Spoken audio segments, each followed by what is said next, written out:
This is the WORKPRO 15-inch 6-tine weed puller tool, and this thing is no joke. The company sent me this product to check it out and make a video for it, so let's do it. It arrived safe, it was packaged up nice. The working section is made of stainless steel.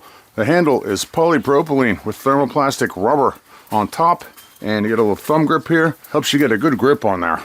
Overall, this thing just feels great in my hand. There's some weight to it, there's some heft. I can feel that it's well built and solid, and I feel like I'm holding something that I can really do some damage with. Just dig in. There are 6 very stiff tines on here for going deep on a weed root. It's about 2.5 inches across, so you get good coverage in dense areas if you want to rip stuff out.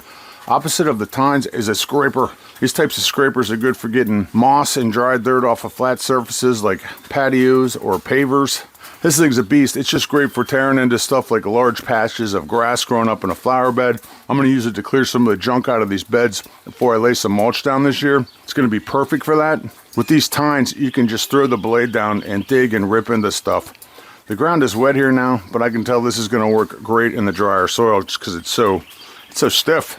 So there you go. You can use the hole in the handle to hang it up, or you can throw it into a garden bag. This is going to be great for spring and summer cleanup. Great for cleaning out the flower beds before mulching. It's going to be good for maintenance throughout the summer. Dandelions, thistles, large patches of weeds or grass, all kinds of stuff. Very nice, solid tool.